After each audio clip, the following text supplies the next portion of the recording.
would run for Speaker of his House to continue with that job, and I plan to do it and continue to be Speaker. I've talked with a bunch of people who have gone through this before, and I feel confident that I'll be able to fulfill both roles. What does this mean for your work as at your law firm? It's funny you should mention that. That came up yesterday with my partners. So I am going to reduce my work schedule through the fall, and then I will take a leave of absence from the firm starting January 1. How will you prevent the next legislative session from being politicized by your race? Well, I don't know if anybody's noticed, but it tends to be a political environment in the first place. So I don't think that even if I was not running for governor, it would be an unpolitical environment or apolitical environment. Look, we have a lot of difficult issues that we have to focus on in the legislature. And to some degree, I think that the ability to work effectively in the legislature will be determinative of how successful the candidacy is. So my view is if I do my work well, Vermonters will appreciate it, and we'll go forward. I see several members of the House caucus here. Do you have a sense of how many of the caucus are supporting you? I don't have a sense of how many of the House caucus are supporting me. I'm really heartened by how many people are here today, and how many people I have served with are here. You know, here's the thing. We'll let my leadership speak for itself, and how I've done speak for itself.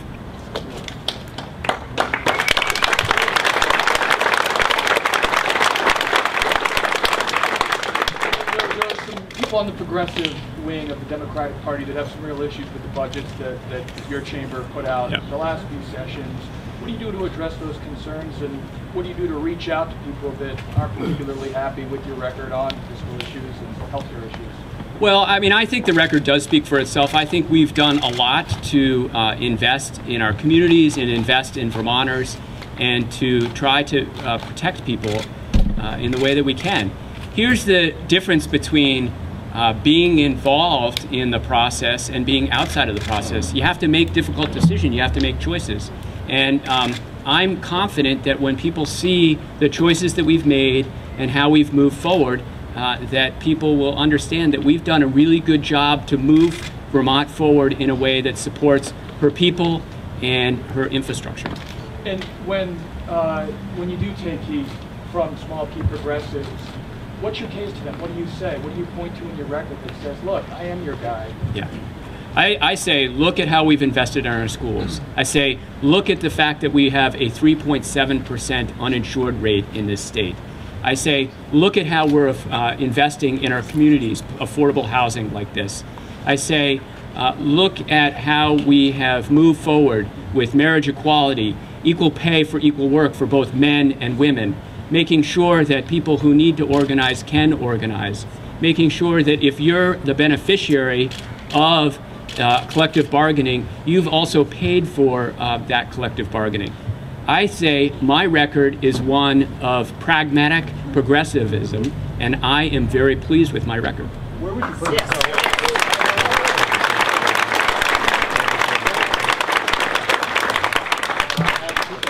Where would you put yourself on the progressive spectrum, or the political spectrum, within the Democratic Party? Look, here's the thing. I grew up in Vermont. What we're about is getting the job done. I don't really care about characterizing myself as right or left. I care about characterizing myself as somebody who gets things done to make Vermont a better place for Vermonters. That's what I'm focused on.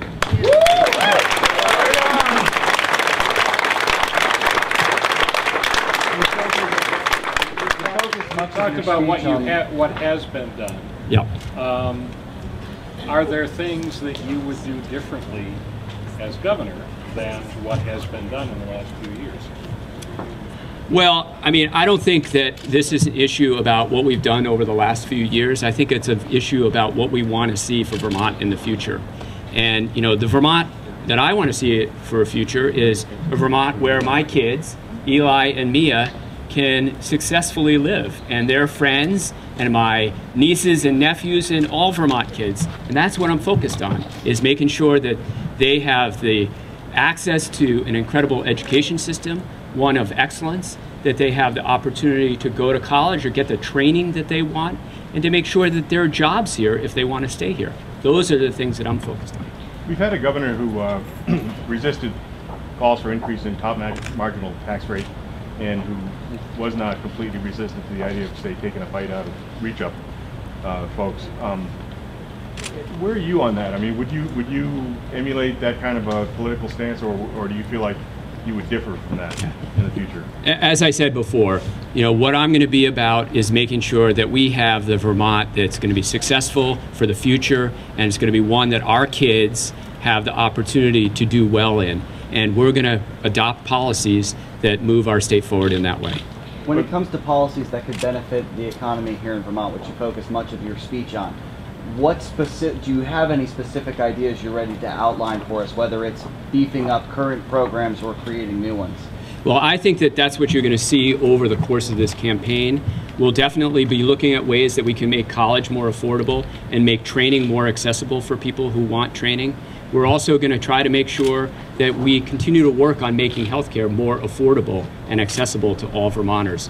Those are things that I think are key to Vermont's future. Not only that, but I believe that we are in a transition in our state's educational system, and I think we have to make sure that we retain what's great about our education system and recognize that it is different than the one that we grew up in, and be nimble and agile in doing that. Does Act 46 need to be revisited? I believe that Act 46 was the right way to go. There may be particular provisions that we have to look at, but I think at the end of the day, making sure that your access to education isn't dependent just on a town line is incredibly important for all Vermont's kids.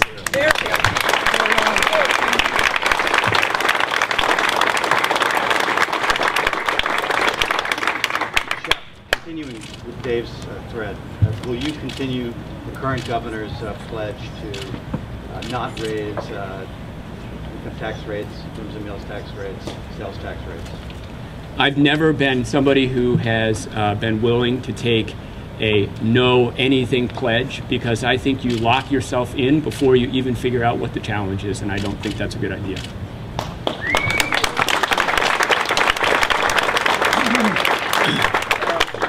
Passed the universal health care law in 2011.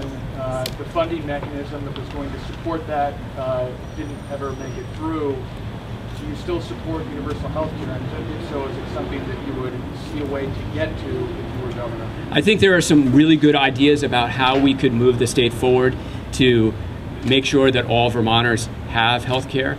It is clear that, at least in the current environment, we probably don't have the support for what was proposed in 2011, but I think there are different ways to get there. I think we have to acknowledge that we're in a good place. Our uninsured rate is 3.5%.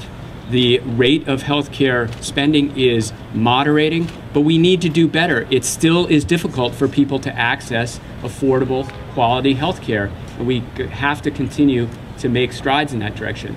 And I expect that over the coming months, there'll be ideas that get put on the table that will move us forward. Are you behind the all-payer model? I do believe that we have to move from a pay-for procedure model and move more towards a pay-for-performance model. So I think the all-payer waiver makes sense. Governor Peter Shumlin isn't as popular as he once was. And I wonder what you're going to do to distinguish your record from his, since many voters seem to tie the two of you together. Well, I think that anybody who has met us knows that we're pretty different people. And I think Vermonters will figure that out pretty quickly. What do you think of the job Peter Shumlin's done as governor?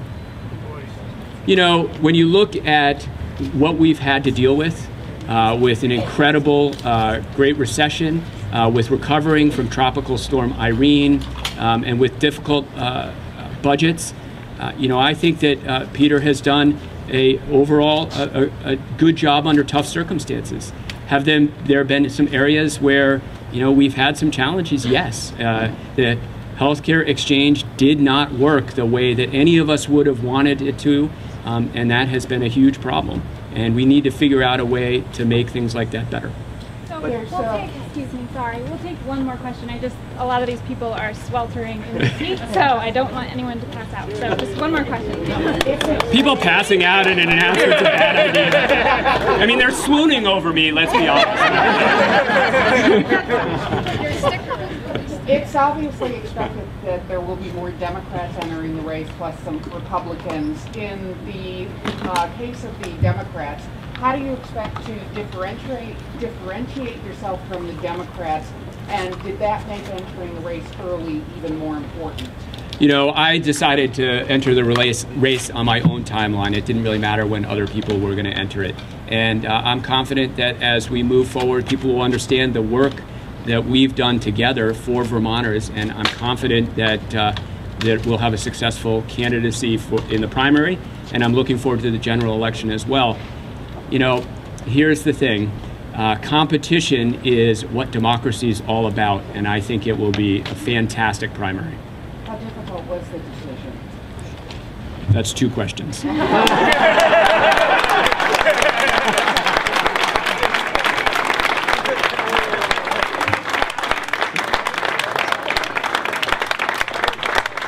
Okay.